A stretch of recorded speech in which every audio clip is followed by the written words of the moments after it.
How's that? Y'all kind of look good there together. Oh. Yeah.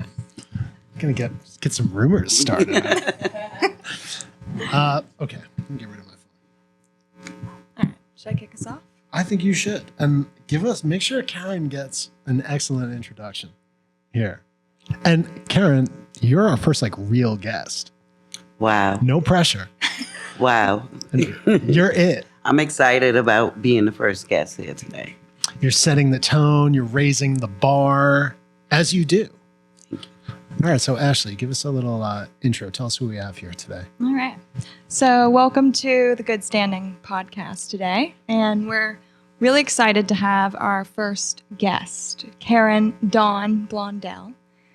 Karen and I met when she was working for Fifth Avenue Committee, a nonprofit that does a lot of work in the Gowanus, Red Hook, South Brooklyn area. Yes. And I was struck immediately by Karen's drive and enthusiasm. I think you probably invited me to one of your events that you were organizing that you do all the time. I think, every week you're doing at least one thing for the community. We had a pep rally this week. All right. Definitely always something exciting or worth investing into happening in the community. And as I got to know you more, I saw that you really not only were organizing events about education, about how people can get involved, but you were really taking care of people around you in whatever way that they needed. So I've learned a lot from you, and I'm excited to hear a little bit more about your journey, and also now where you are. I believe that you're starting to invest and sort of give back to others that are following a similar trajectory as you. So in terms of more about your background, I know you're an engineer. I know you've worked and started various different organizations focused on community development, and a recent winner of the David Prize as well. So, amazing. Thank you. So, why don't you tell us a little bit about what that journey has been like in terms of community development? Was there a moment in your past where you knew that this was what was made for you?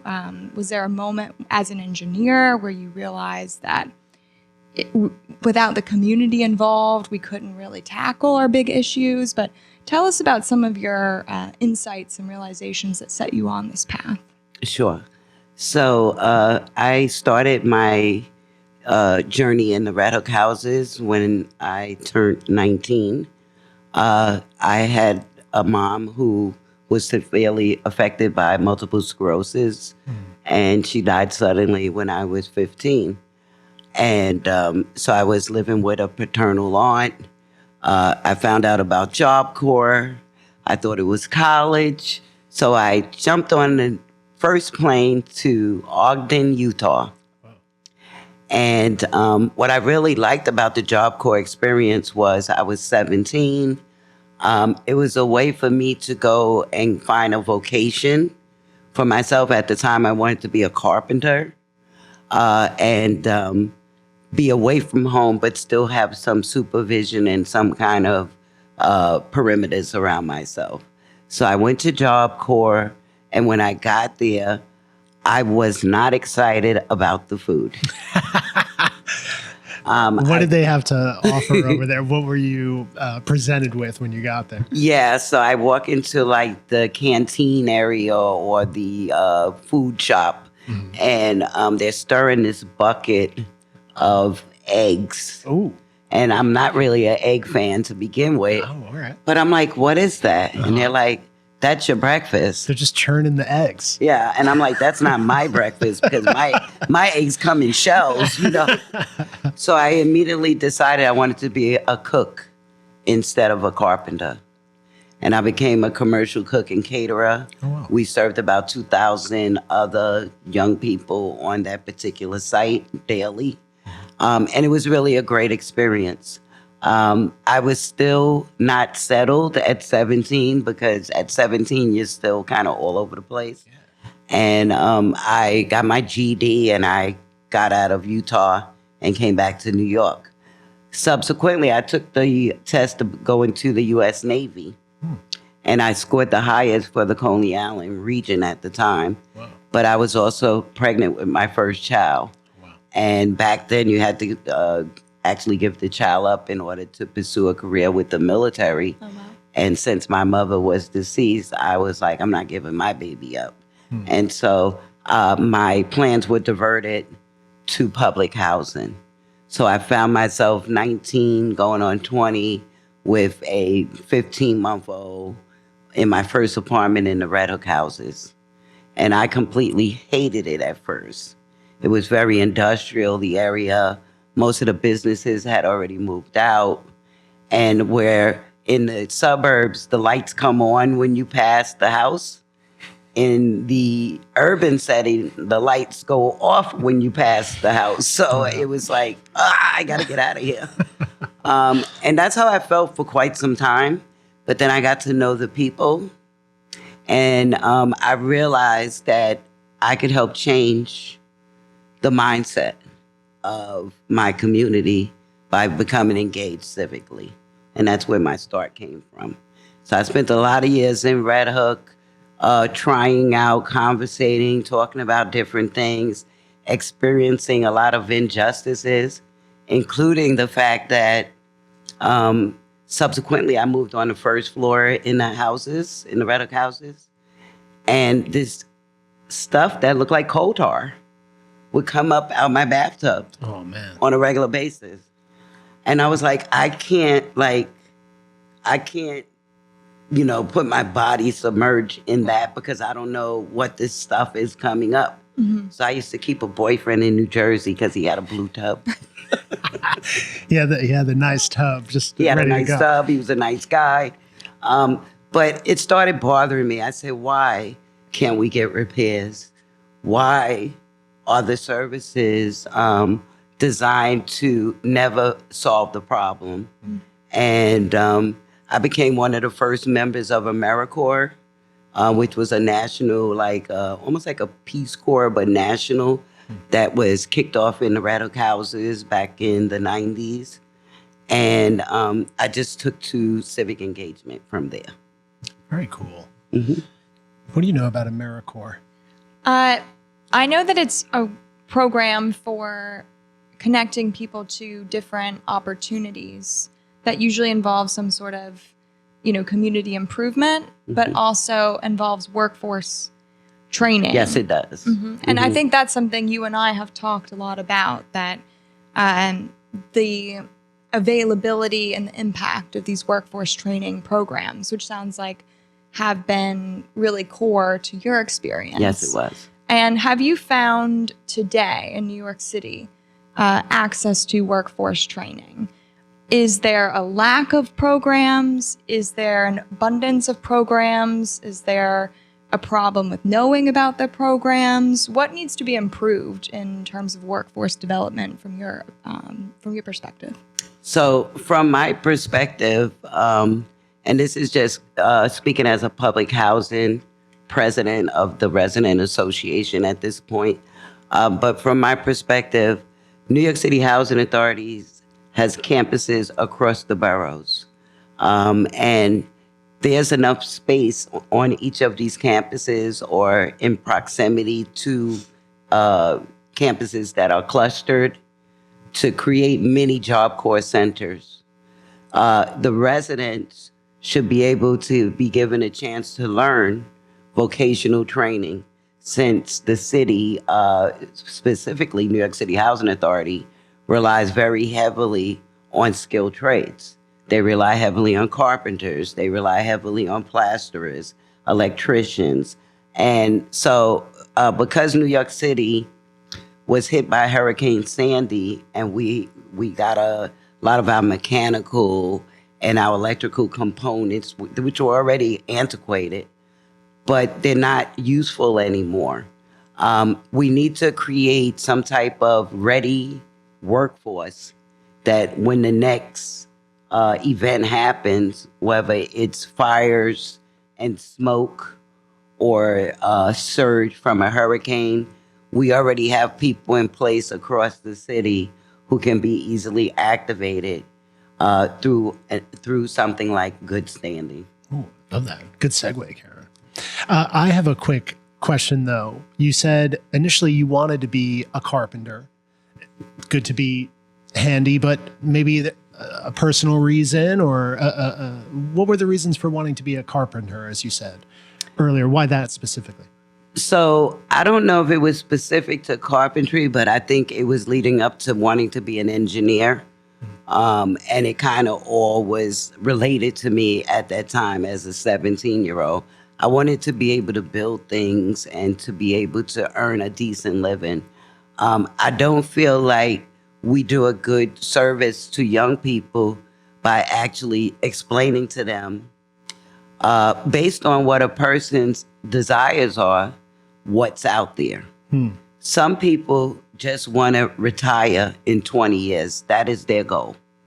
So we need to be able to expose them to the jobs where you can retire in 20 years. Others may want a certain amount of money and an annuity or some other fringe benefits, right? But we have to learn how to go into our middle schools, not our high schools, but our grade schools and middle schools, and start opening up the conversations around what the needs will be in the future for places like New York City. If we are really talking about dealing with surge, if we're really talking about dealing with coastal tidal flooding, if we're really serious about talking about eradicating mold, then we have to train the population on how to abate those things and how to be ready when you need to be ready so that we can bounce back as quickly as possible. And have you been involved with any of these programs recently that you can tell us about and that have been successful, or have you encountered when you were doing some of these programs some issues that you think need to be solved? What can people do to improve the availability and effectiveness of these trainings? So one thing we have to do is stop asking 60-year-olds what a 20-year-old wants to do. We have to go directly to the source. Yeah. And we have to let them express what it is. And we have to be able to connect what they're saying with their aptitude, their IQ, their EQ, and their AQ. So we're talking intelligence quotient, emotional quotient, and adjustability quotient. One of the things is we put a lot of vulnerable populations like public housing in these bubbles, and we say we can't teach them recycling on a scale without bringing the hammer down and evicting someone. I don't believe we have to evict people over stuff like that. I believe that we can train people by putting up the right signage, by having certain notifications and alerts that says, hey, do you have any recycling to put out? Tomorrow is pickup. You know, until we actually get them into that momentum where they're automatically understanding that every Thursday is pickup day. It just has never been implemented in public housing. And might I add that public housing has historically had some of the most draconian rules on its population, on its residents, yet the enforcement aspect of it has had many problems, from being over zealous to not enforcing at all. Maybe go a little bit more in depth about the draconian elements. It's not just law enforcement related issues. It's that too, perhaps. But from what you've seen going back till now, what are some of those other elements, not just not at all or extreme, right? Like those extremes seem very, very plausible, but maybe some specifics in terms of some of those draconian issues you've seen over the years, and maybe even now, just to sort of inform the audience a little bit from your perspective. So I'll give you one that came up recently from, just some resident liaison work I was doing. And I had a resident who had adult children, living in a household. One was on assistance, the other one worked overnight. One of the rules why I feel, this is my opinion, the doors are always being like kept open by propped open, is because New York City Housing Authority only gives the key to the head of household, the person who signs the lease. But we live in there 40, 50 years. Right. And because of the pandemic, a lot of adult children have returned back to public housing because they have nowhere to go. Right.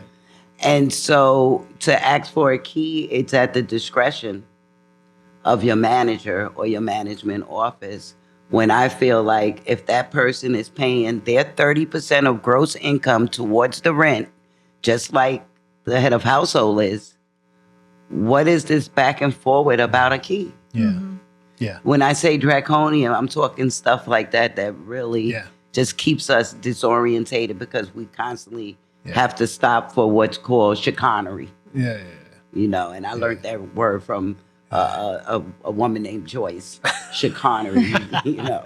No doubt. Yeah. And of course, you know, what can be mitigated by a building supervisor coming up into the apartment and having an honest, good faith conversation about who should maybe have a key, or speaking to that person saying, yeah, you know, my son, my partner, whatever, here's another key or two, is to me way less problematic than having a door that's perpetually propped open, right? You know, we all live in the city and don't necessarily want our doors propped open all the time, right? So yeah, that's a great example. Yeah.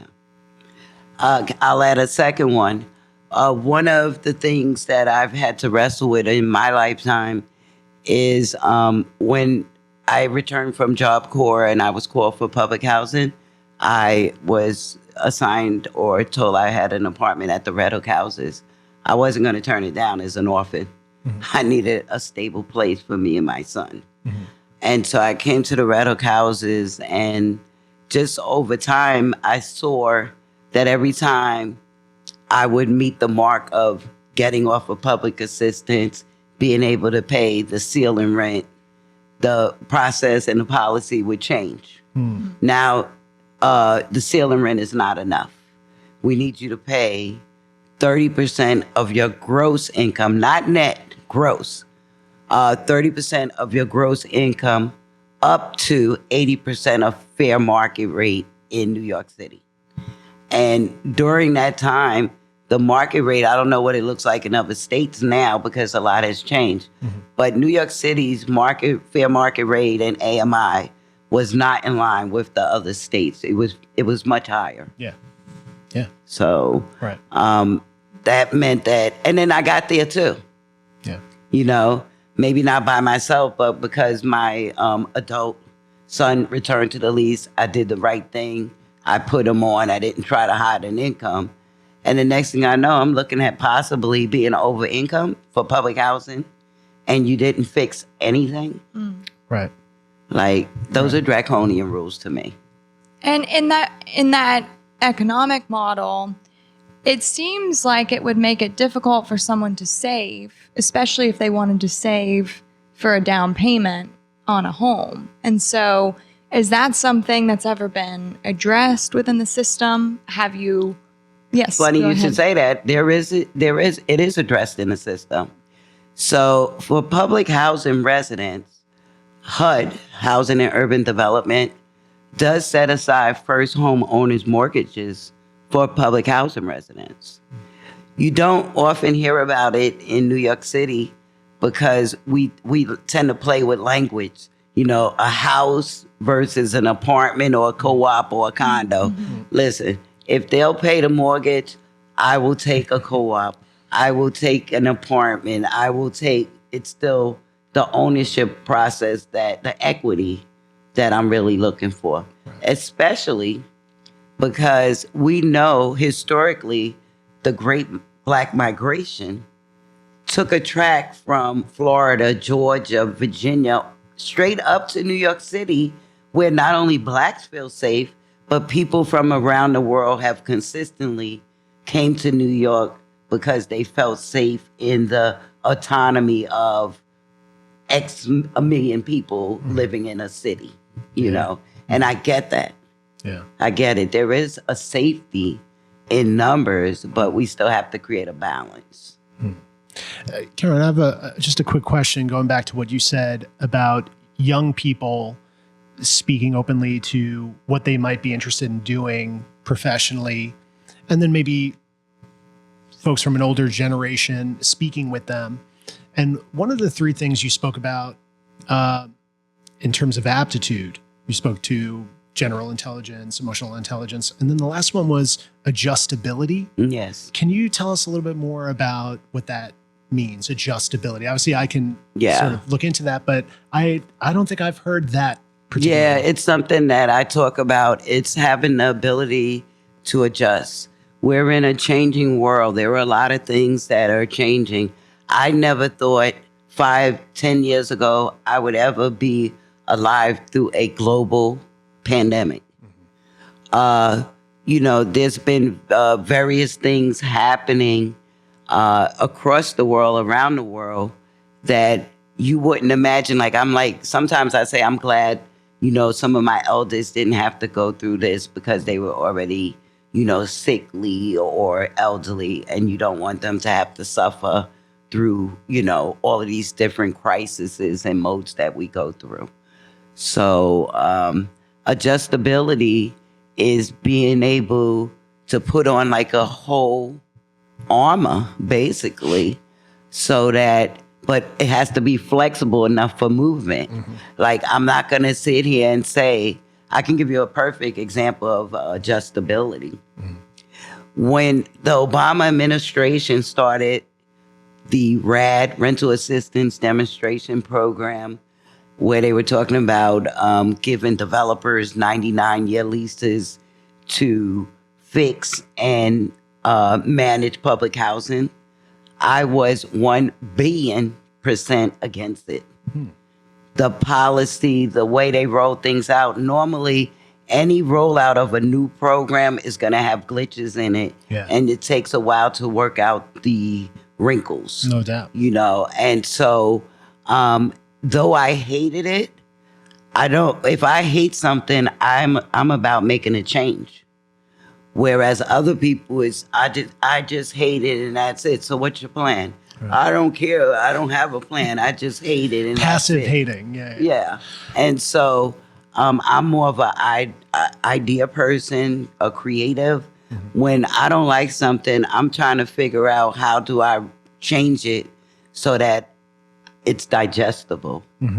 And so over time, I looked at what were people concerned with. The number one concern was displacement, based off of a different experiment called Hope 6 or Hope something, where the federal government and the city came in, moved the people out, and didn't have a proper list to bring the people back to their community. So one of the things that we were able to solve that made me more comfortable with RADPAC is the residents and the resident association has a stronger restriction on how the people are moved out. It's usually not a whole building at one time. It's vertical lines. So it would be 1 or 2 lines. They go out, the apartments get fixed, and they come back. The only difference is the Chelsea Fulton proposal that they have on the table now, where they're talking about building an infill building to start off the process. That's something I also, if Ashley remembers, have been talking about for at least 8 years in Red Hook, that we do have space. We can build a building and move some of the residents out of the buildings that are dilapidated and beyond repair, and then take those buildings out and rebuild so that we reach our goals of 80% reduction of energy by 2050, so that people can have modern appliances and uses. We can't even use our Wi-Fi or broadband half the time in public housing because of the materials used for the construction back in those days. You know, Ashley, we spoke a little bit about that project and potential project in Chelsea. And one of the things we were talking about in terms of potential problems, issues, is management on site, liaising with the city, with contractors, developers, and whether or not there's real advocacy going on for the tenants. So what are your thoughts on that, right? Because obviously with a project like that, there's multiple parties involved. You have the folks living in the residences.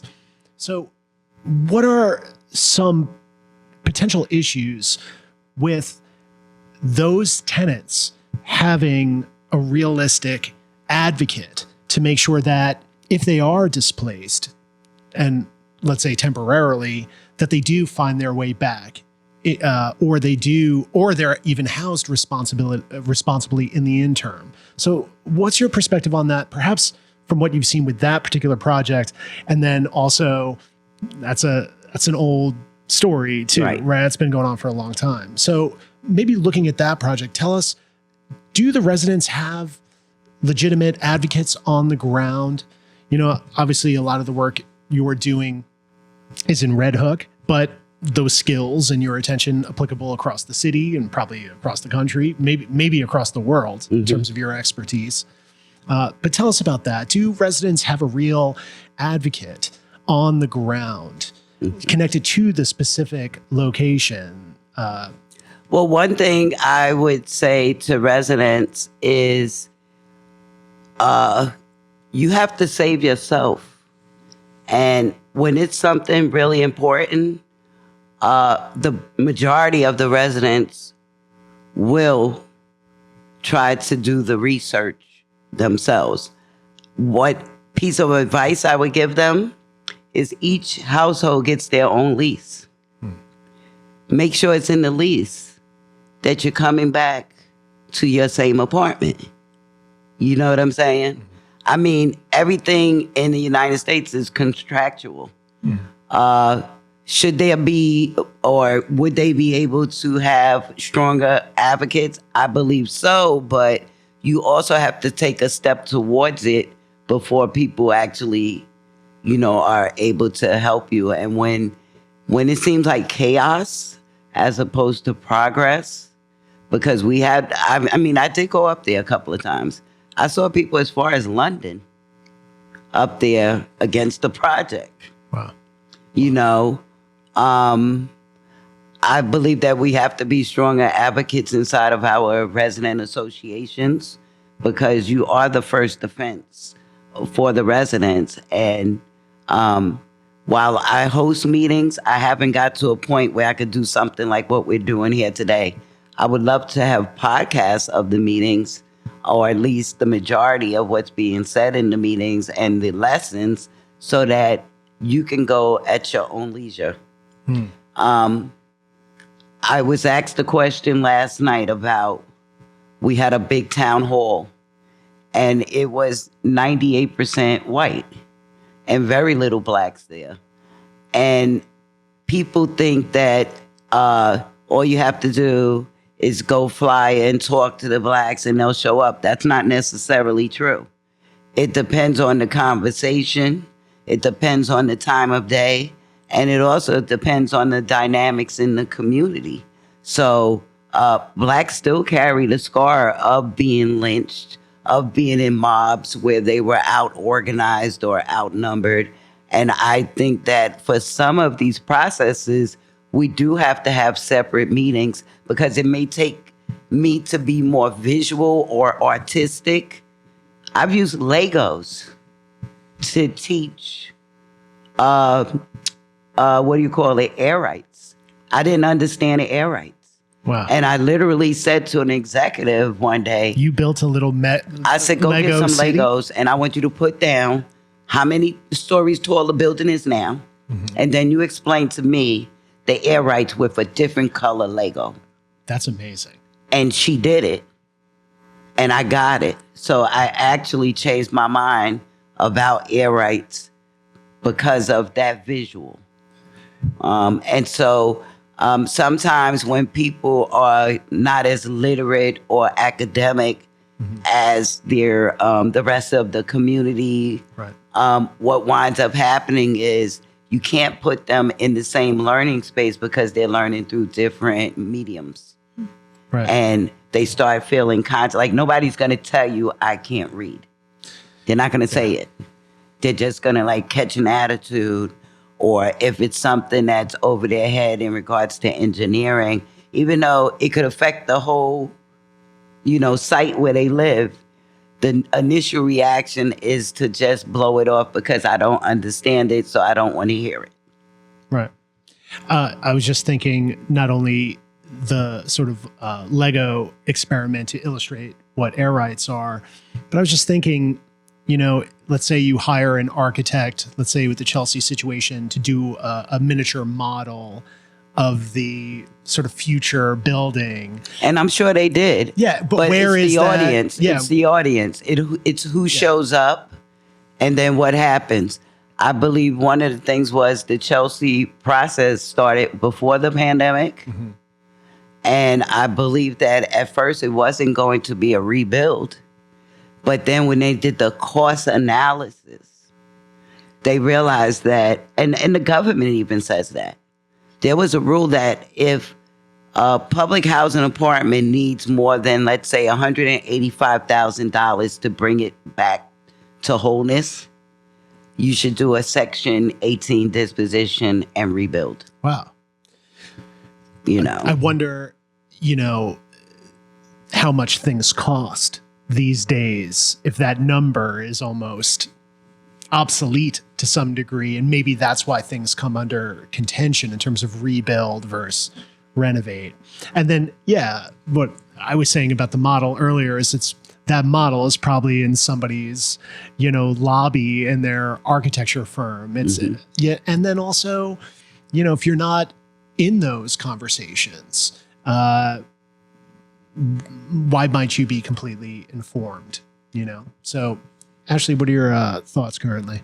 Well, I was thinking about you as an organizer and the work that you put in, often unpaid or just because it's the right thing to do, that ends up benefiting a lot of other people who don't have your knowledge or background or intelligence to navigate complexity related to these, specific issues. That is, a skill that you've really developed and that you're able to provide back. And I'm sure that there are people out there who could benefit from being, trained by you. And maybe that's one of the answers.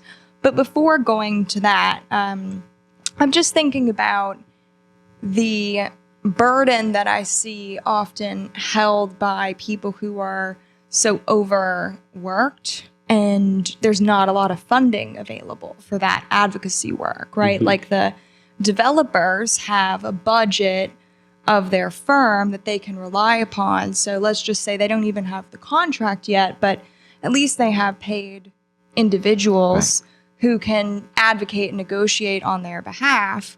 But on the other side of the equation, there's really no funding for that type of infrastructure. And so it seems like on the development side, because there's funding there, I think that there should be some more initiatives from the developers themselves to work with people like yourself who represent the community and can actually help more effectively negotiate a deal. Absolutely. And I think there's an economic benefit to that too, to the developers, because these projects get slowed down when actually they probably could get worked out if they would negotiate with someone like you. So have you seen any kind of positive interactions on that front where like you've actually worked with the developer and at the end of the day they're like, oh wow, that was actually really amazing and that was so much more effective because we figured out how to communicate? Or is that something that's still, that we're waiting to see come through? I think we're still waiting to see that come through. As you mentioned, I won the David Prize. A little backstory to that. When I was working at the Fifth Avenue Committee, there was a development that they wanted to do infill on. And my job was as a resident liaison. So I had a principle that whatever the residents wanted, good, bad, or ugly, I supported. And by the time I got there, they were like, no infill. We don't want infill. And infill, sorry, what is this? Infill is when this particular development had 3 18-story buildings on a city block. And they were going to take their parking lots and put 2 22-story buildings on the parking lot. This particular area had very little park space, open space. I believe that Con Ed spends a lot of time digging up the ground over there. It's not far from the canal. It's just a lot happening, and it's a very dense location.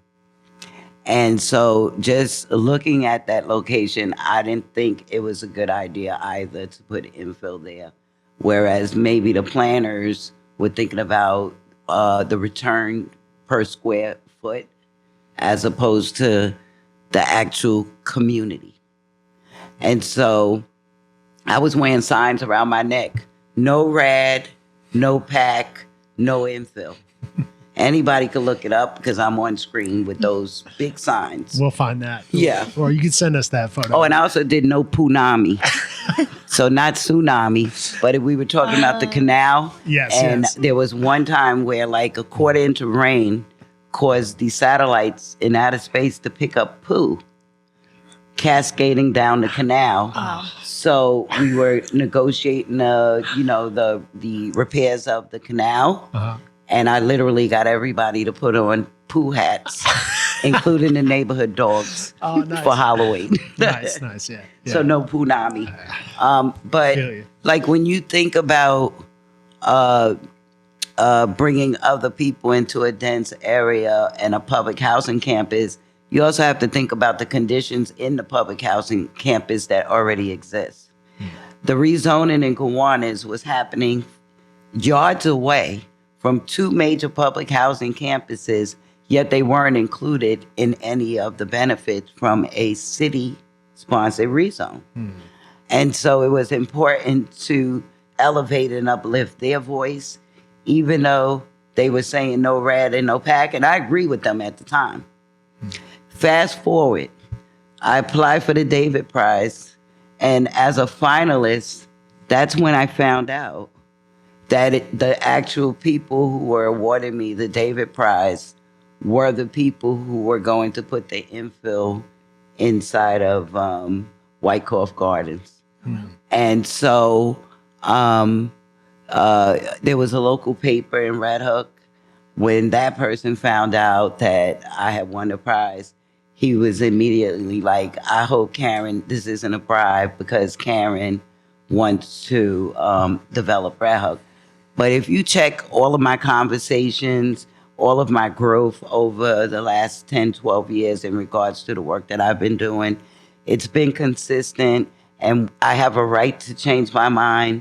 I can talk and debate you on what changed my mind, including there was a conversation about a week ago in the City Hall. They were doing a hearing. And as you know, when the pandemic hit, instead of the great rate, so public housing paid rent on time every month for decades at a 93% rate every month for decades. Wow. That's outstanding. Yeah. You know, to collect rent at 93% every month for decades, that's almost impossible. So for me, being a Black woman and understanding the population, I said, wow, they're so afraid to lose or to move around. We're not like, we don't move around a lot. We're kind of like, we'll settle in and stay where we're at. And I said, they're so afraid to be pushed out that they're literally paying this rent on time to make sure they have a place to live. Here comes the pandemic, and the rent rates went down to 50, 60% across the city with public housing. People were suffering. People couldn't pay their rent. Right. you know. And we didn't get the ERAP the same time as the rest of the city got it. We had to literally go back, I think in 2022, 23, and ask Governor Hochul for ERAP money. And I thought that was so unfair to treat the most vulnerable population, those living near industrial business zones where there's no Walmart, there's no stores. Like, you can't just go and buy bleach. There's like 1 or 2 mom and pop stores. Mm-hmm. And of course, the bleach went up tenfold, you know, the prices during the pandemic. And subsequently, Amazon came to the IBZ as of right, because at that time, it was still as of right for a company like Amazon to come to Red Hook. But as soon as that happened, it seemed like the people who were holding on to the industrial business zone didn't want them in there either. So what do you want? Right. For God's sake, what is going to satisfy you? Do you understand that the world changed during the pandemic? And people like me who only had one bank account and one card, I quickly had to start using online services to get the needs and the goods that I needed in a place where there's not much. Do you think Amazon to some degree understood that there was that sort of lack, or that sort of like desert to some degree, not a big department store? New York very famously is sort of anti-Walmart, right? Mm-hmm. You know, and some valid reasons for that, right, you know, to protect those mom and pops. But when you have a bunch of people simultaneously in need of resources, but being sort of deprived to some degree, as many people were, in terms of things just disappearing or shutting down, that I wonder if, you know, Amazon kind of understood where they were going. I mean, they speculate on real estate all the time, right? Yeah. So if I was in Amazon, I would speculate. I would have thought the same thing, that this is the first time in my lifetime I've ever dealt with a global pandemic, where literally you were told to go home and stay in place. Yeah. That was scary. Yeah. You know, you were told that you could pick up COVID and possibly die or bring it home to your elderly family members or your children. It was a very dark time at the beginning of the COVID pandemic. And at the same time, we were being isolated. We still are New Yorkers and Americans. And New York, you know, we used to getting whatever we want when we want it. And so, I became an online shopper because of the pandemic. And I don't think I will ever just go back to, shopping in person per se. The stores are closing too. I mean, the stores I like, Macy's downtown, that's closing. You know, so where do we go? And I'm getting older. It's becoming more convenient to have it delivered to my door. No doubt. Yeah. And of course, this is probably a separate conversation, but guys like Bezos saw their wealth go up by some huge order of magnitude during that period too. You know, and people can take what they want from that. Yeah. You know, and also, you know, this is perhaps another conversation too, but it might be interesting to hear your perspective. Is during COVID, you know, different areas, different communities were dealing with sort of different situations as it pertains to COVID, right? Like access to healthcare, access to just the hospitals, standards of care, a lot of that going on. And Red Hook famously with transportation, you know, so without sort of reliving the difficulties of COVID too intensely, maybe just give us your take on what it was like for you coming up on, you know, it was right around like mid-March when people started going into quarantine and stuff like that in 2020. Yeah. You know, and it's been 5 years. Yeah. That's crazy. It is. But for being a community leader, what was that like for you? Obviously some emotional stuff, and but maybe just a little bit on your perspective in terms of what that was like specifically in Red Hook and for you. Yeah, I was sitting at my desk at work, and my colleague said, "Karen, we got to get out of here. They're buying up all the food." And I'm like, what? Yeah, they just told everybody to go home across the city. There's a pandemic.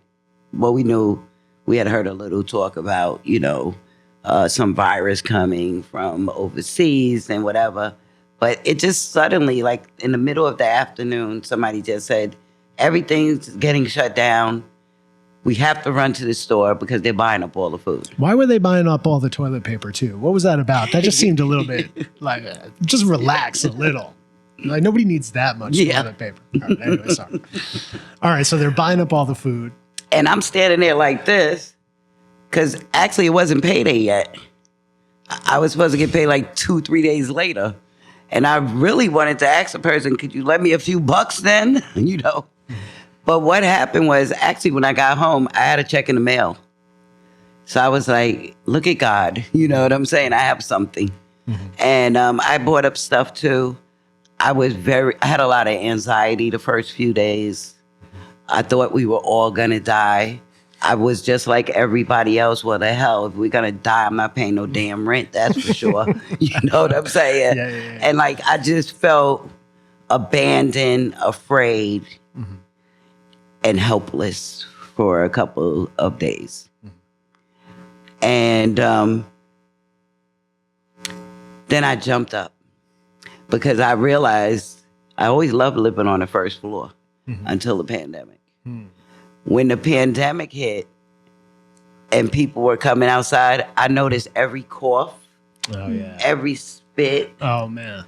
It was just driving me nuts to look out the window. I was like, my God, don't they cover their mouth, And I'm like doing handwritten signs. Please cover your mouth, this, that, and third. If there's no mask, use a T-shirt. I'm like yelling throughout. Mm-hmm. Until I think one of my brothers told me, calm down.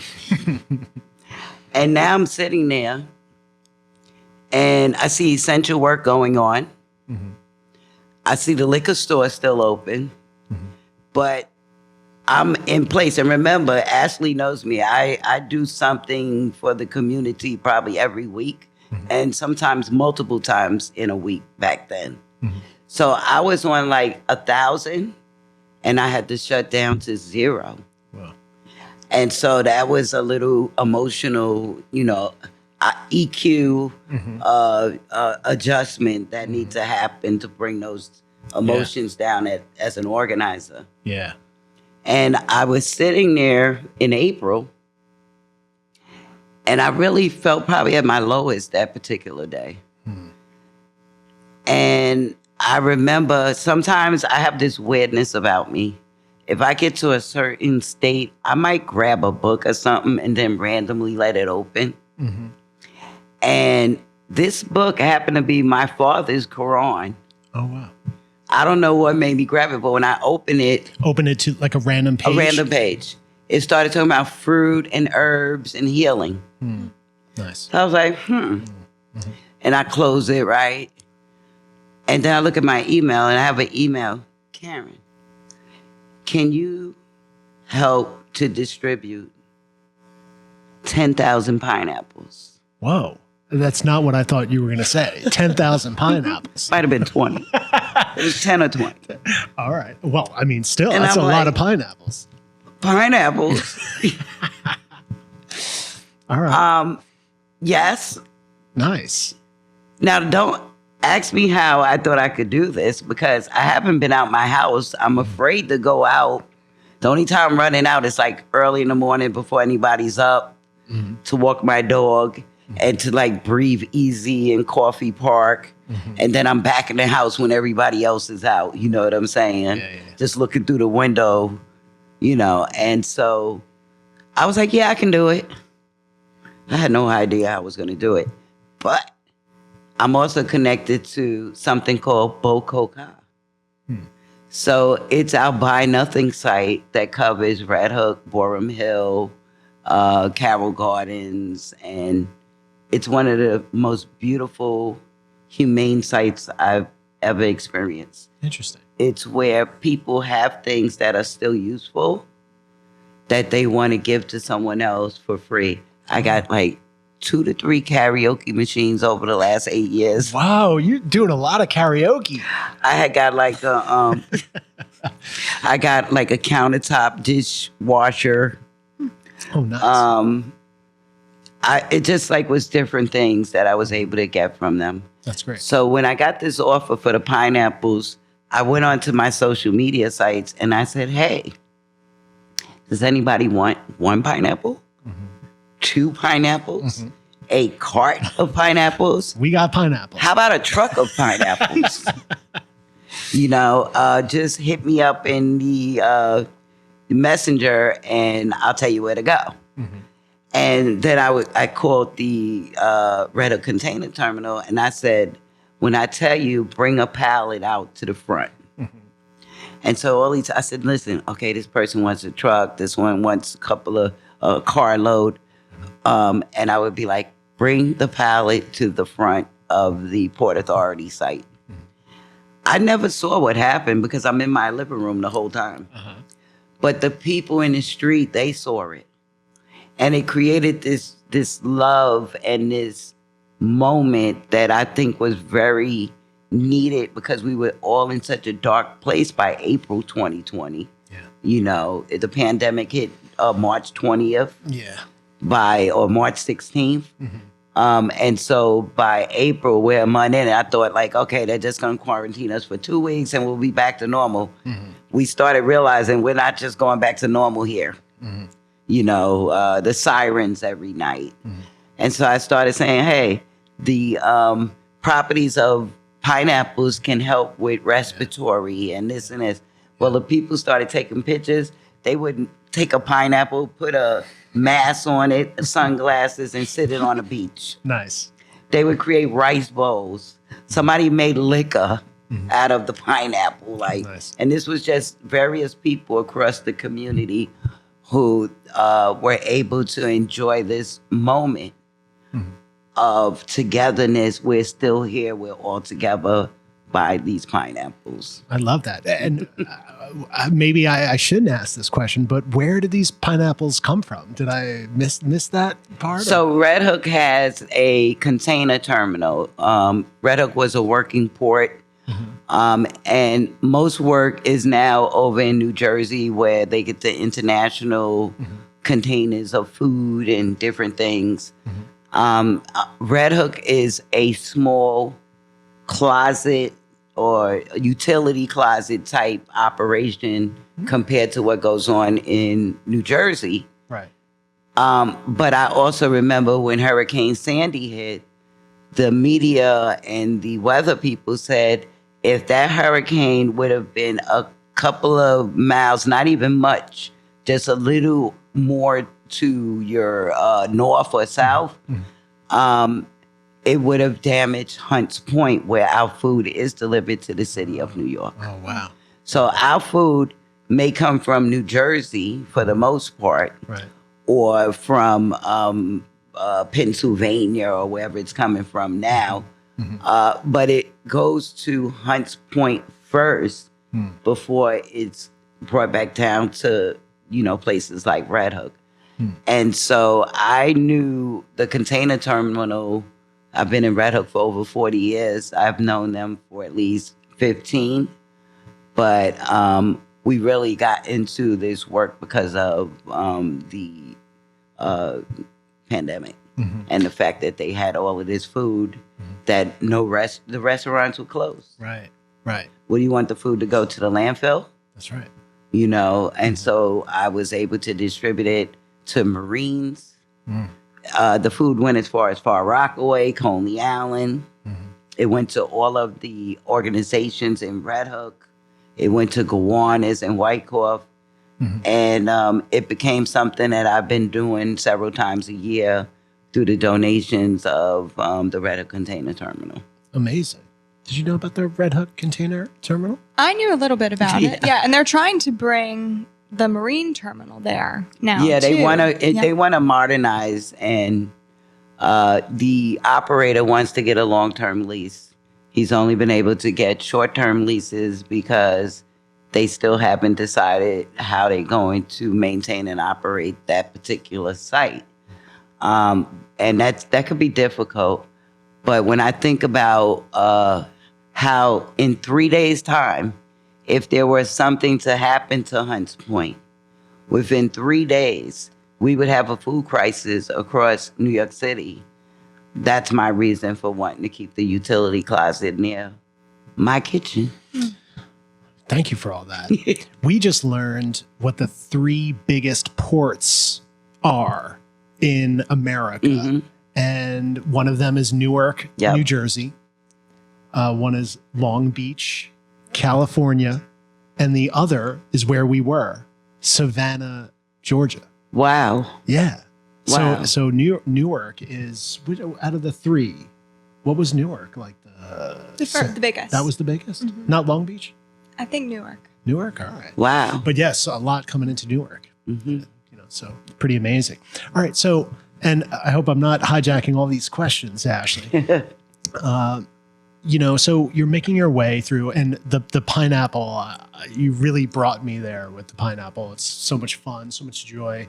And I did just read that there's like, in the pineapple juice is a certain acidic element. Like a lip something. That is very, yeah. It gets rid of a lot of like not so great little sort of biological critters and stuff like that. Antiviral. Yes, thank you. It's probably doing a lot of great work, the pineapple. It was a godsend at the time. I mean, it gave me something to do. It uplifted the community. I didn't care if you lived on Court Street, in a condo, or in public housing. It didn't matter to me.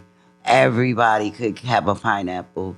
And some people, you keep those because, you guys need them. I would just simply say, no, you need it. Because again, the 3 things that every human needs is food, shelter, and love. Yeah. And just because you have money don't mean that you feel love. You know what I'm saying? So the pineapples were a token of love from me to you, and it had nothing to do with wealth or not having wealth. There's a lot of wealthy people who, if you ask them if they had $10 on them, they don't have it on them because they don't carry $10. Right. You know what I'm saying? So I look at it like everybody wants to feel some reciprocity, no matter who you are. Just because you have everything doesn't mean that you don't want to feel appreciated. And that's how I look at it. So Ashley, I was going to ask, obviously COVID went on for a little bit, and I believe you won the David Prize in 2023. 22. 22? Well, 23. Okay. 23. So, and if you want to fill in some gaps, Ashley, before Karen dives into this, I just thought it might be interesting for people to know a little bit more about what the David Prize is. As far as I understand it, it's sort of like a MacArthur Genius Grant. I want that next. If you're out there, MacArthur, listening, You heard it. I would love for someone to walk up to me and just say, here you go. You're a MacArthur recipient. Thank you. Maybe just for your performance on this podcast right here, might do it, might get it done. But people who are engaged civically is primarily what the David Prize is about. And I would community just say development. it's about New Yorkers who love New York.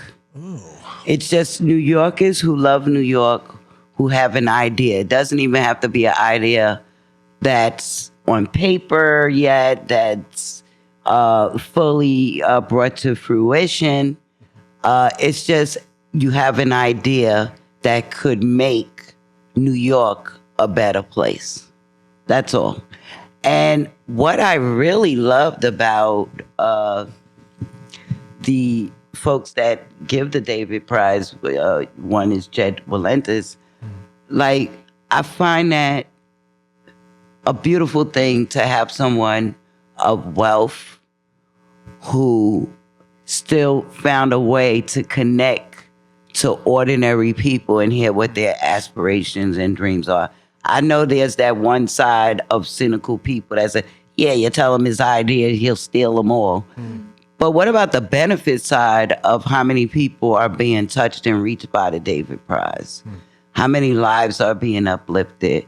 And so for me, I didn't even have to tell my community that I won the David Prize. There was an option to stay anonymous. But I didn't do that because I wanted people to know that I never said I was better than anybody. I don't think my idea is the best idea they've ever had. But I wanted to show people that if I could get it, you can get it too. That's it. You know what I'm saying? It was just saying that I'm from the same setting you are. You know what I'm saying? And if you have an idea, if you could commit to putting your idea down or sharing your idea and really be authentic, right, about it, somebody out there would be willing to take your idea a little further. You know. What's going through your head, Ash? Well, and to that, I've been thinking about your mental health and your mental state. And you sort of spoke to this like in the beginning of COVID, where you went through a dark moment, but then you found, through reading the passage about the fruit, and then you had the pineapple experience. So you had this, I guess, intuition or these previous experiences where you know that there's something positive on the other side. It doesn't mean you kind of ignore when there is a dark moment, but you know that there's a way to get through it. Yes. And I think no matter what someone's background is, it's something that a lot of people struggle with, especially today. I don't think we have a huge mental health crisis in this country. Yes.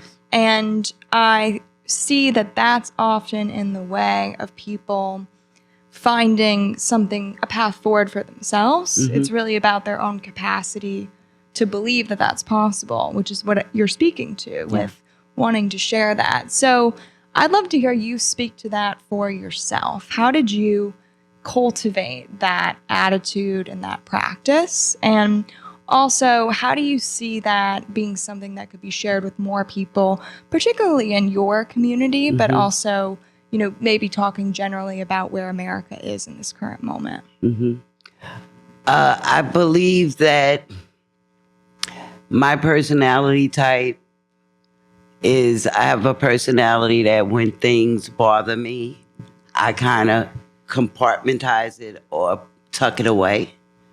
And there are times when those pockets become so full that you have to release the pressure. And what people normally do is release what they can. So I might not release a current pain, but there may be something I went through 10 years ago that I'm ready to talk about now and to release from that pocket so that I can make room. And that's what I was doing a lot of time. And then, I kid you not, I just was like going through YouTube, because I'm on YouTube a lot, because I've learned a lot, And it was this guy from Tulsa, Oklahoma. Where did Black Wall Street again? Arizona, Oklahoma, right? Was that Tulsa? Tulsa. It was a guy. His name is Michael Todd. And all I know is he did a series called Cuffing Season. Oh, yeah. That's about getting linked into a relationship when it gets a little chilly out. Right. So I was like, a preacher talking about cuffing season. Let me stop and see what he got to say. All right. So I stopped, and he said, yeah, many people are cuffed to things that they love that don't love them back. And he said, I'm going to use the C word. All right. Cuffed to comments. So he talked about how some people are cuffed to what did they say about me? Yeah. But he got to one called cuffed to constant. Oh, okay. That was me. I was constantly doing something to avoid the pain. Yeah. You know what I'm saying? Yes. Because I figured if I stay busy, I can't feel the pain. And I'll never forget, my brother passed away about 2 years ago. Sorry about that. And I did the same thing. And the first time I tried to lay down after the funeral, the river that fell out of me was just so intense, I had to sit back up.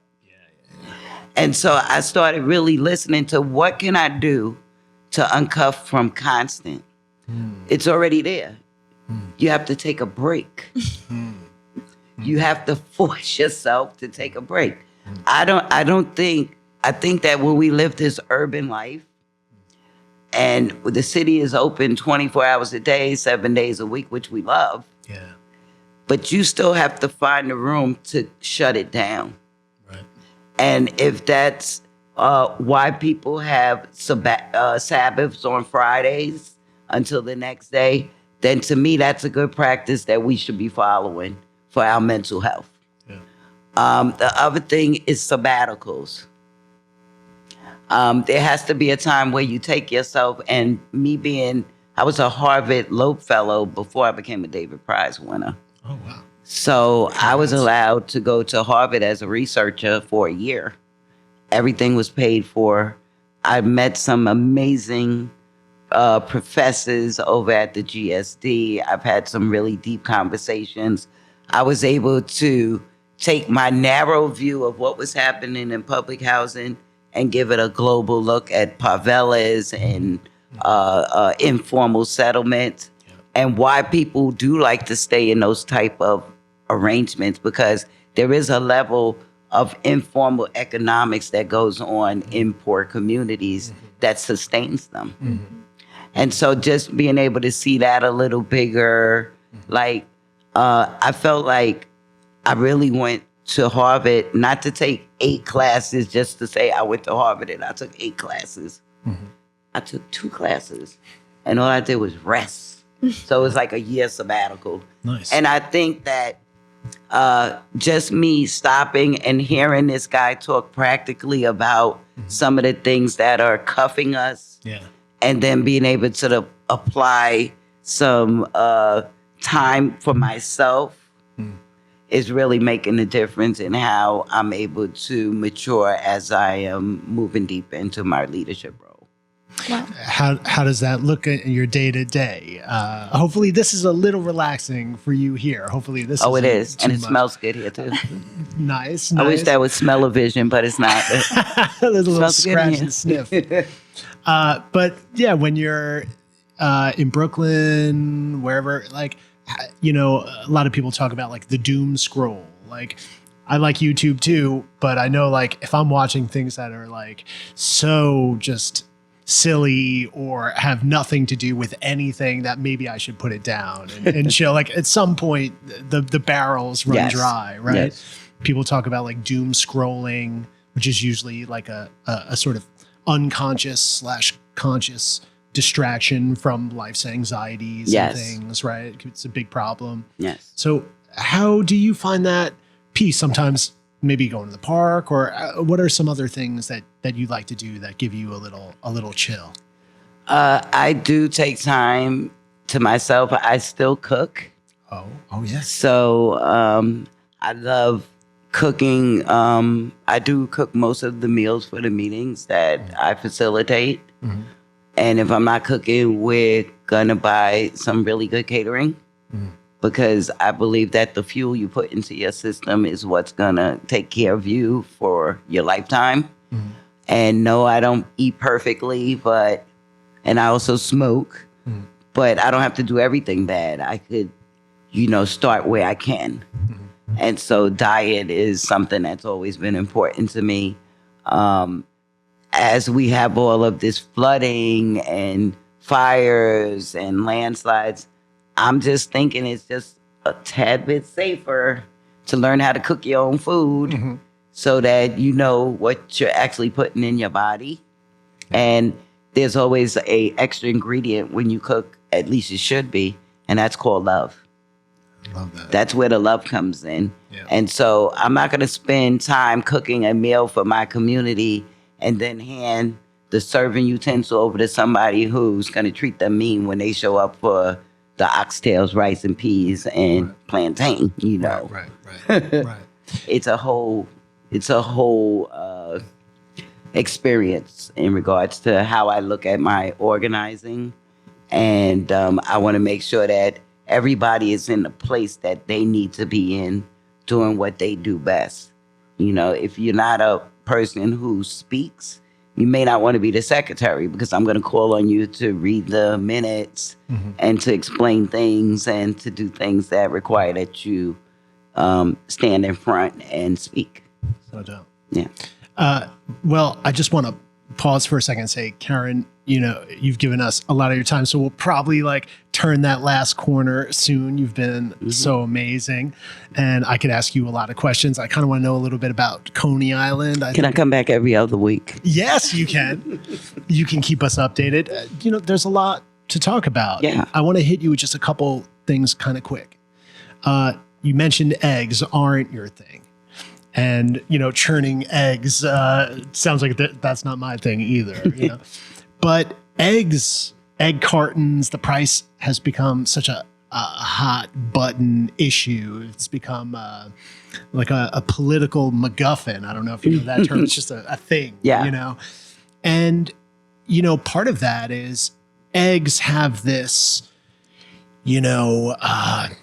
utilitarian, somewhat sort of pedestrian, right there in everybody's fridge. There's something important, intimate about the egg and what it means to households, families, apartments, individuals. Not for everybody, but hard to ignore how political the egg carton and the price of the egg has become. Now, like internationally, it's become a thing, for better or worse. But I wanted to ask you, in terms of like crazy inflation, conversations about like food deserts, we hear about that. I just want to know now, with like the politically immediate and present egg conversation, what that means as an indicator of, the price points out there and how sustainable or not they are. And then a longer, older conversation about food deserts. And maybe how those two different things align in Red Hook or don't right now. The price of things and the accessibility of things, but specifically food. And from your perspective, give us like your food update in Red Hook. So, I personally do shop still at what used to be Fairway. It's now Food Bazaar. Oh, yeah. Okay. All the way down there on the water. Yeah. I still go there for the main bulk of my groceries. And I do use eggs here and there for a recipe, but I'm not getting up every day having like an egg, ham and cheese sandwich. That's not me, No. And so when I started seeing the price of eggs, I started looking on Amazon for dried provisions and what the cost was. Just so if this continues, for myself, I like to be forewarned is forearmed. So for me, even though I don't like eggs, I know I'm still going to need a couple of them in the next 3 to 4 years. So probably. So I was thinking, I will buy the powdered eggs that do the same thing, that are offered for like doomsday preppers, or for people who just want to have reserve in their pantry. And I looked up the price, and it wasn't that bad, for the amount of eggs. Same thing when it comes to dried milk and dried butter. There are a lot of things on the market now that I would love to have, and I would love to supply the vulnerable population with, not to use today, but this is your emergency bag in case you need food. You know what I'm saying? In case there's an issue. And I'm like, really think about what type of things last longer, what type of things, like I buy a lot of honey these days because I know honey has a long shelf life. Right. And it's going to give me protein. It's going to help to regulate my glucose. It's going to do so many. It's going to be used as an antiseptic. I'm going to, you have to just you don't have to be paranoid about it. But the more you prepare for different scenarios, the higher your AQ is, your adjustability quotient. And that means when something happens, you don't get all flustered because you don't know what to process. And so I think we just have to get better at that. I have another thing. It's a little bit off the egg topic, a little, and it's going back a little bit. But, wanting to be a carpenter, that as a stepping stone to being an engineer, there's still a conversation going on about the demographics of that profession, right? Mm-hmm. How does it skew heavily towards men? And then, if you're a black woman, what does that mean too at a particular period? So I just thought, you're so fun and sort of humble, which is what makes you amazing among other things, but you're also an engineer. And so I just thought maybe you can go back for a little bit and just tell us what that sort of journey was like for you. Do you feel like, as difficult as we all know that is, maybe just give us a couple touching points about that experience for you and maybe how it still informs you to this day? So, absolutely true.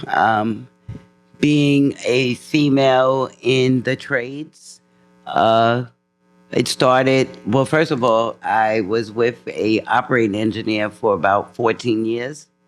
And so even though I've never physically fixed a heavy equipment motor or anything like that, in my mind, I can do it.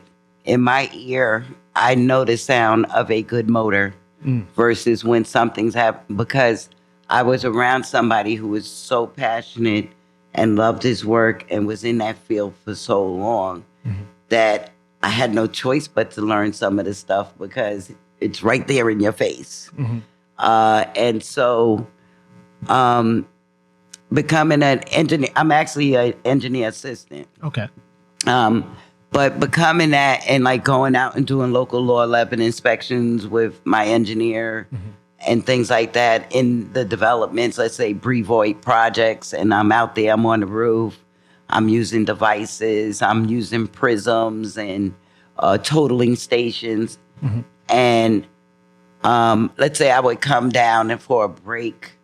Well, as soon as my engineer, who was white, would walk off to go get something, the blacks would come up and they would be looking at me like I was like strange, and I'd be like, yeah, I got this job through Section 3 hire. You can go into your management office and ask for a Section 3 application. Now, mind you, I know that a lot of them didn't work and get the skills that I got over time. But still, we have to expose people to see people that look like them so that they can aspire, or we need good role models. People that are colored blind, and we can feel that colored blindness and accept the love of the mentorship. But that's not everybody. Not everybody can teach people how to be an engineer, how to be a journalist, or any of these disciplines. But I think that when people see me, there's been times I sat in corporate or construction meetings with contractors, and literally I had to say, take a good look at me now before we get started. Because when I open up my mouth, the first thing in your head is like, she's from the project, she's black, how? How sway? That's how the kids say it, how sway, like how? But it's almost a shocker for some people. Almost like that story. You remember back in the days, some black lady wrote poetry. Was it Nora? Somebody, it was a famous black person, and she wrote poetry. And they literally took her to court because they said blacks couldn't write like that. And she had to go on trial in front of the slave owners and everybody to show that she did write that poetry. So it's that feeling sometimes, at least when I first started. Now people kind of know me.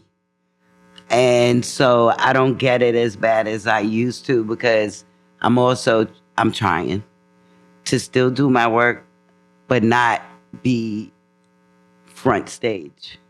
I'm trying to mentor and bring other people to the front and do the advisory from the back as much as possible. You know, because I'm a distraction. You're the best sort of distraction, and I don't know if Karen remembers it as well as I do, but we did a little walkthrough of Powerhouse Arts, which is like a new arts facility in Gowanus. Yes. And I thought how you engaged with the work was so thoughtful and intelligent. But sometimes in the art world, people are a little afraid to have fun. Yeah. Like when I'm engaging with art, I like to have a little fun, and maybe it's a little joke here, maybe kind of get up in it a little bit. Don't touch the art, you know. But what I remember was just how much fun I think we were both having with the art, where you can engage intelligently, but you can still have fun. Yeah. You know, and I think sometimes people think those things are mutually exclusive or something. And that's why I was just kind of excited. I'm not sure if that's all they think, because let me tell you another quick story. Go ahead. I used to research Frederick Douglass. I was like, wow, what balls. You were a slave and you decided to show up at the White House and demand your emancipation, you know. That's pretty ballsy, you know. Yeah. And so, you know, remember, he became like a comrade or a friend to Lincoln and et cetera, right? But he also went to the Quakers. And I remember reading a story where he wanted to be a Quaker back then, and they told him no. Though they were there to help him with abolition and everything like that, he couldn't exactly be a member in this particular reading that I saw. Allegedly, because I know how you two go. No doubt. But anyway, it said it was because the Quakers said Black people are childlike. And I said, I thought about that. And I started really thinking about it over time. Like, I probably thought about it several times over several years. Yeah. You know, what is this that they think? Right. And then I thought about it. It's a trauma. It's a trauma response. Because of slavery and because of that constraint in the United States, it would have been best to act childlike than to try to be a man or a woman, you know, during that time. So I said, maybe that is a mechanism that was changed in our RNA based on that experience. Yeah. Because I am childlike sometimes. Sometimes people say, how old are you? And I say 6. No, Karen, let me just jump a quick thing on top of that. I was at an art press preview about a year ago, and it was an older, like in her like 80s, 90s, Inuit artist from, you know, up there in Canada. It's an Indigenous woman. And her work was excellent. And people didn't really know it down here that much in New York. She was sort of being introduced to the New York art world. And, you know, there's a lot of like, you know, kind of writers who didn't get a lot of sleep, art critics and stuff in this gallery and looking at this work. And we've all seen pictures done by children. You know, some are more sophisticated than others, but for the most part, there's this sort of through line aesthetically of how kids draw or paint. You know, it's colorful. And so there was, again, with this older woman who'd been drawing and painting in the style of her sort of tribe, if you will. So there was a lot of sophistication in terms of the symbols and the language. But the work was imbued with this childlike energy. So they go, after the curators speak, they go, would anybody questions or anything? And they had mentioned earlier that a lot of the young people in this particular tribe, if you will, or community, really looked up to this woman who said, well, the younger people in our community are actually doing much more sophisticated work. And I just thought that was interesting that this older woman is doing work that's so childlike. Yes. And the younger people were doing work or going out of their way to make work that might be read as more adult or sophisticated. So I broached this and I used the word childlike for this older artist who, again, I would admit openly was doing interesting work. Right. And also admit that a lot of times, white Western bros like to impose what's real serious art and what's not. And a lot of work has been done to push through that, right? But I was speaking from an innocent place where I was seeing quite clearly and recognizing the childlike energy in this woman's work. Mm-hmm. And Karen, it was like I said, cursed up a storm and completely slammed this. The whole kind of crowd kind of turned on me for using this term childlike. Wow. And I also, in my own way, I understood the apprehension of hearing this word and why that might trigger somebody. But I also thought, not only in that moment and subsequently, what a sad moment in art where we arrive at a point where being childlike, an artist being childlike, is a bad thing. Exactly. And then not only that, to not be able to make a distinction between what is childlike and what's childish. Right. You know what I'm saying?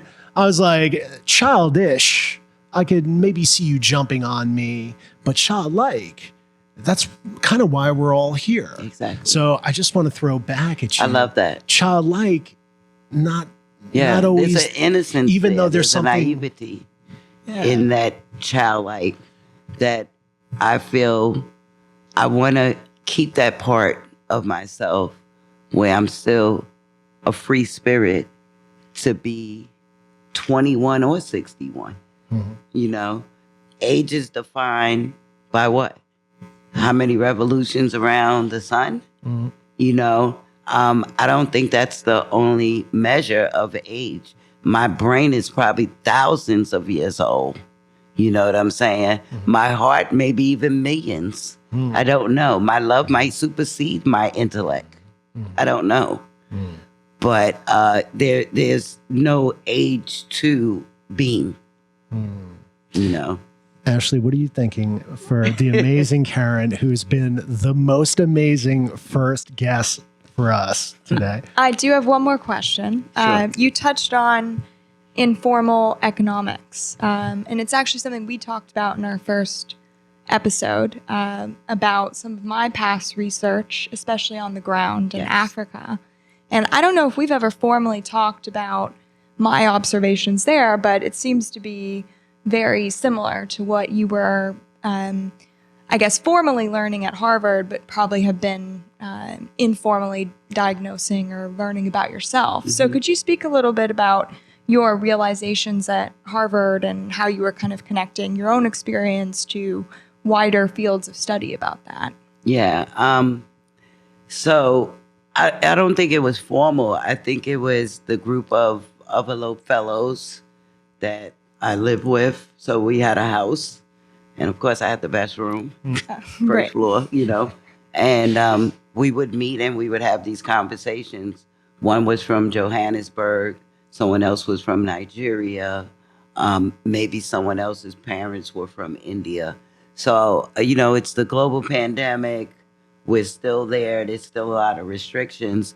But I remember, we got into conversations about USAID. And I didn't know that's what it was called. But we were talking about the money being sent over to assist other countries during the COVID crisis. And we were talking about the way it is in India, where they don't have elevators in most of their residential buildings. Whereas if you go past the second floor in America, we want an elevator. Mm-hmm. We don't want to walk, and we've been kind of conditioned in some locations to have these elevator services. But over in India, you may go up to the 5th, 6th floor with no elevator. And I was thinking about how they were building these how these informal settlements were versus where they were trying to relocate people from those spaces. And what came up was that, let's say in India, a lot of the informal economics have to do with being a street vendor. So what happens as a person's aging and they live on the fifth or sixth floor and they're expected to vendor on the street? It starts cutting out some of their ability to make that living on the ground because they're in this vertical setting now that's new. Whereas they may have came from an area where they were like in servants' quarters to someone else, and there was one communal bathroom for 500 people. And I'm like thinking about all of this during COVID, and I'm thinking about all the money we sending over there, and I'm like, well, couldn't we have written in the rule that if we send you $5 billion for COVID, you have to build 100 bathrooms? Mm-hmm. Like, why aren't we being efficient in that way of making sure that we're just not throwing the money like out like a strip club, but actually making sure that the money is landing where it needs to land, so that each time it's elevating the process everywhere, no matter where we're sending our money to. Yeah, exactly. We talk a lot about that too, as well, that a lot of that money allocated in those large NGOs or aid funds, the majority of it is spent by the organization itself. So it's not actually making it to the organizations or the people in need on the ground because it's stuck within the bureaucracy. Right. So that's and I think those thing, agencies may be top heavy too. There are models of some agencies that when you get the grant money, money comes with allocation for a facilitator, allocation for a special NIH person, let's say, or whatever, right? You have to stay within the budget and do it properly. So, and people have to understand when you take a contract that's temporary, it's temporary. Mm-hmm. You know, that's the other thing. I find that a lot of times, even elected officials, if your term is 4 years, it's 4 years. Mm-hmm. Now, if you can run again, you can run again. Mm-hmm. But if you can only run twice, it's only twice. You know what I'm saying? Mm-hmm. And then for those who don't have term limits, I think what winds up happening is they get so engulfed with the people that they are supporting, because as you become more stabilized as a politician or as a person who's a philanthropist, is the more you care about, well, I can't let this person go. They're in the middle of a sex change operation, and this would devastate them to not have the insurance. I can't let this person go. And so it starts to become mission drift from what you actually. So I look at politics and like, what got you started? Did you get started because something tragic happened to you and you want to change a policy? How do you want to change it? Is it out of vengeance or out of goodwill?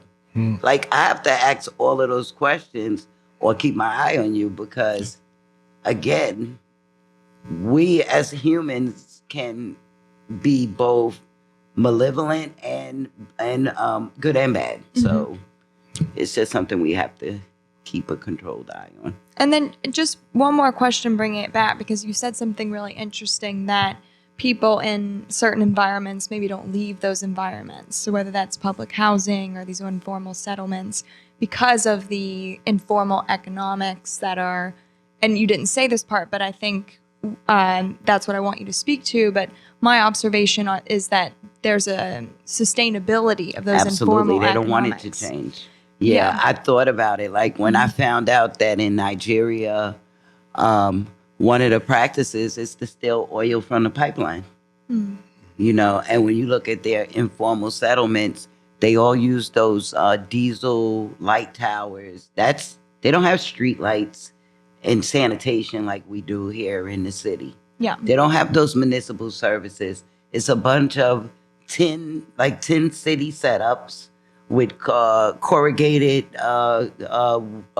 steel and some pieces of wood or whatever they could find, but they're relying on the gasoline pipelines that are coming through their country, and being able to siphon off enough to sell on the market. But then you also have these big fires. Mm-hmm. You know, there's one fire, it burns down the whole informal settlement, and it's devastating. But at the same time, I started realizing not everybody gonna be good with doing things legitimately. Mm-hmm. You always gonna have people who want to keep things informal. Mm-hmm. You know. So before we go, what about mayor for you? What do you No think? way. Too much? Too much.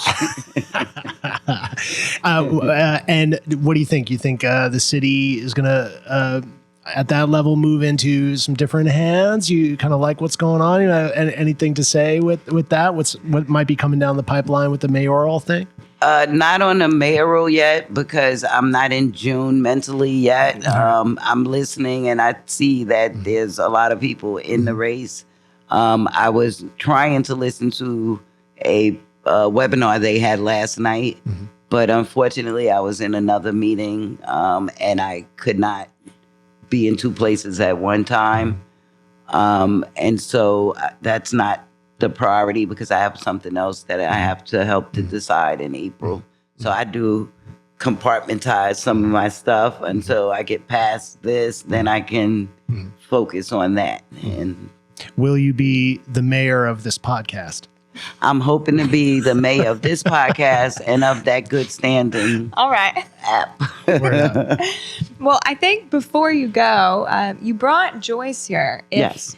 If Joyce is open, if you want to jump on for a few minutes, because I particularly wanted to ask Karen about your mentorship Sure. direction, only if you're open to it. There's no pressure. All right. Does she want to jump in mine? Yes. Well, no, have that one we've too. got this one over here. So, We're going to set it up for her. yeah, thank you. And I'll turn the mic on. That's what I do. You're going to sit right here, Joyce.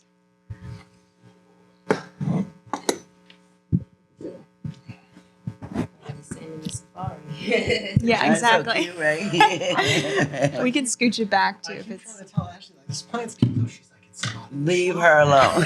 Look, you heard me. I'm Team Ashley. Oh, okay. Oh, wait. Hold on. You ain't gonna bother the poopy. No, you can get in there. All right. Nah, he said don't bend me. Let's make sure. Okay. Let me Cool. put him right there. Oh, that's great. Oh, great. Is it good? I think so. You know- Don't worry. That's good. Throw those headphones on. Okay. It looks nice with your hair.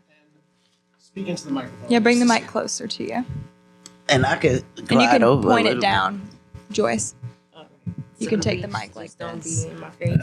bit. It is so much on here. You can push it back to the plant. I got that I one. think this one is just. There we go. Yeah, that's just good. here. It's got a mind All of its right. own, that plant. That's good. And Joyce, you can take the mic and kind of point it down. I had Yeah, it, there so you go. Joyce touched it. Can you hear yourself, Joyce? Hello? Yeah. All right, great. Oh, Lord. Wait, There you go. that Look at one. The engineer got it. Look at that. We need you to come in style, engineer. Here we go. That's good. Thank Nice you. job. Yes. Perfect. So, Karen, I know that we spoke a little bit since you've won the David Prize about your desire to train other people to do the work that you do as an advocate and as an organizer. And we spoke a little bit about, you creating a program where people can go through the program, and then after they matriculate, however you define that, they can actually help train other people, which I think is a really great model. And then today you've brought in Joyce, who I'd like you to introduce and maybe just speak to this idea of mentorship and where you're Sure. going from here.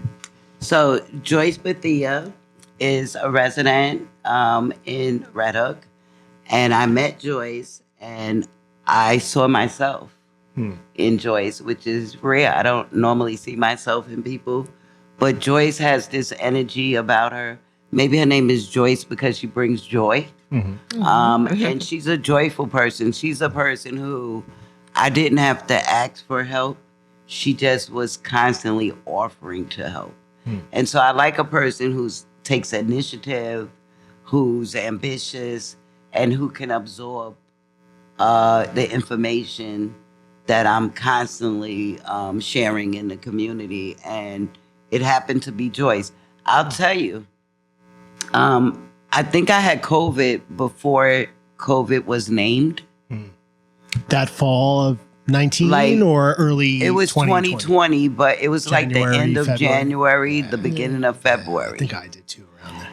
And I was in this meeting with all these elected official people were sneezing and all kind of stuff, and I got really sick. I was so sick that my spirit said, "Don't go to sleep." Oh, man. And I have to admit, I have white coat syndrome. I'm afraid of doctors, but that's another podcast. Yeah.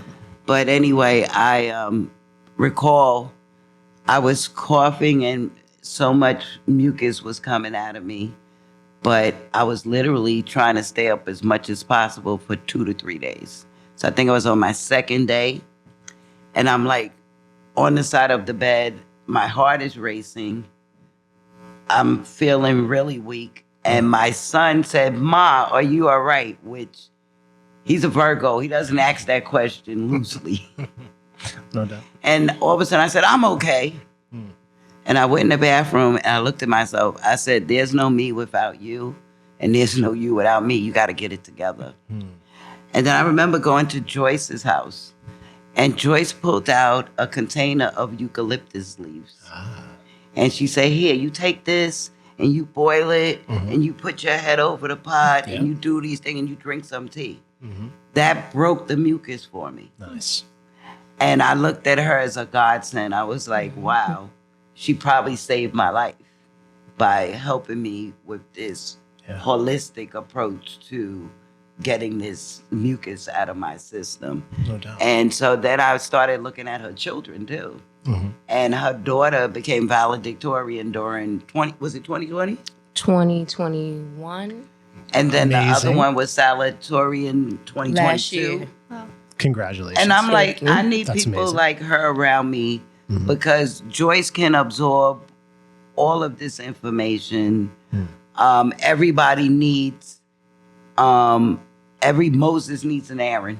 Oh, there you go. You know what I'm saying? Yeah. Every person needs a partner.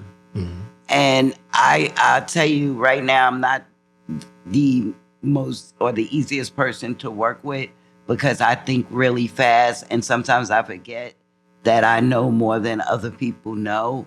And so it might be a little difficult for them. But Joyce is able to sustain, stay with me.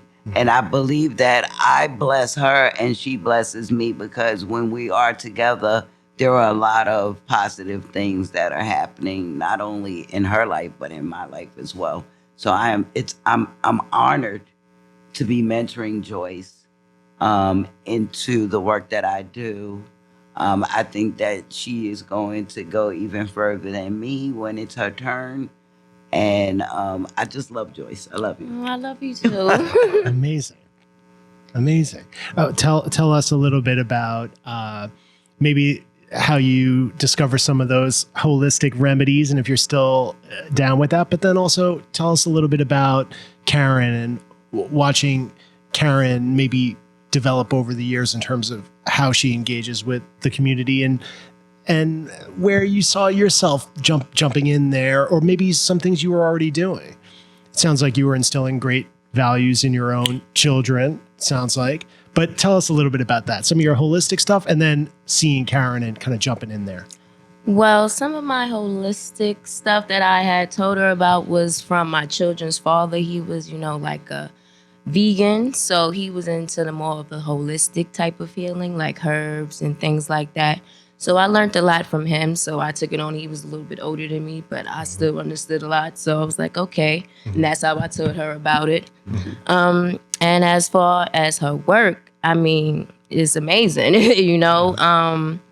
I've learned a lot from her, like literally. And when you said like, what was I doing before? I'm gonna be very honest. I wasn't into any of this, community work because like you said, it's not really in my mind because nobody was teaching me. until I met her.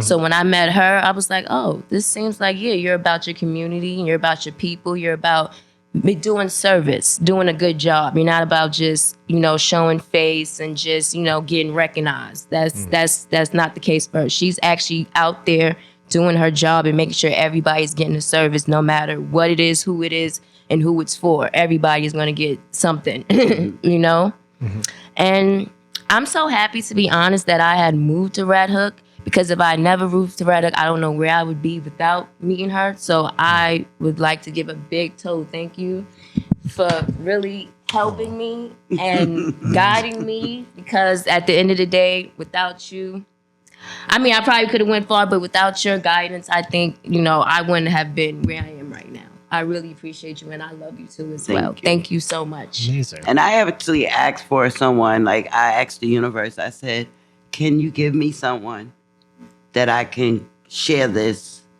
information with? When you're 61, you have less days ahead than you had former. It's just, that's life. But I don't want to take all of the stuff that I went through, all of the stuff that I've learned, and not share it if it can help someone else. If I can help you to avoid some of the things that I had to go through, if I can help you to make it a little easier for you to elevate, I want to do that, because each generation does not have to be perfect. We just have to do a little better. I like that. Also, I like what you said about kind of asking for somebody to step into your life. And, I met Ashley about 1.5 years ago, and I didn't necessarily have a truckload of sageful wisdom that I was looking to share. But I definitely felt like sometimes you are looking for somebody who kind of just gets stuff, or somebody who kind of understands you, or maybe sees you or hears you. And I did kind of formally ask the world, the universe, whatever you want to call it. I was like, it would be nice if there was somebody who kind of sees deeply, thinks deeply, hears intensely, brings a lot of energy, brings a lot of spirit. And I felt like I did that, and Ashley kind of showed up. It was amazing. I hope you don't mind me saying that, but it was nice to hear you say that. And now I'm going to look right at the camera. And I do want to say this, because a few years back, there was something circulating on social media. It was a little phrase, and there would be video clips over it where it was no one's coming. No one's coming to save you. And I was like, damn, it's ruthless out here, Right. And there is some truth to that, right? You have to step into a position to sort of receive that love or support or attention. You have to do kind of the work first to sort of speak out somewhat formally. Yes. Not only what you need. Yes, that's important.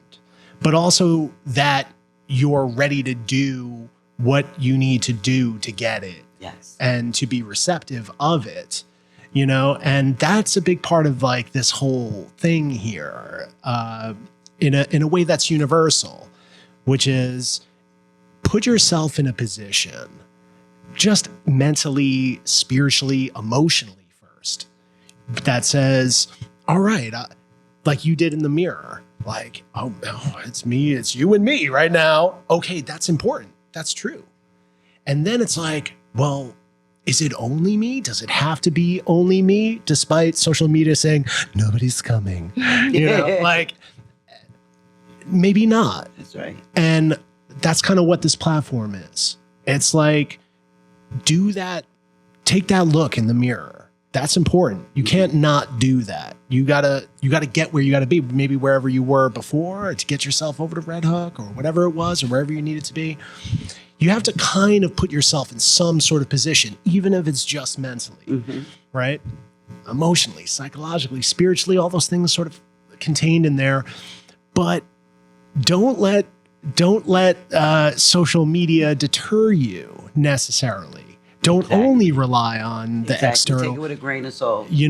But it's okay to speak that out. It's okay to say, it would be nice if I had somebody, it would be nice this, it would be nice. And I'm kind of ready should that person Exactly. materialize, So I just wanted to say that because none of this sort of platform or none of this exists without that little step. Yes. Which I do think is important. And if we're going to be speaking to the public, that's an important thing to share. Exactly. You can ask the world, you can ask yourself, you can ask some sort of higher power, whatever that is for you, for not necessarily help, but someone who sees you and hears you. Exactly. That person's probably out there, and they're probably looking for somebody who would do the same. Exactly.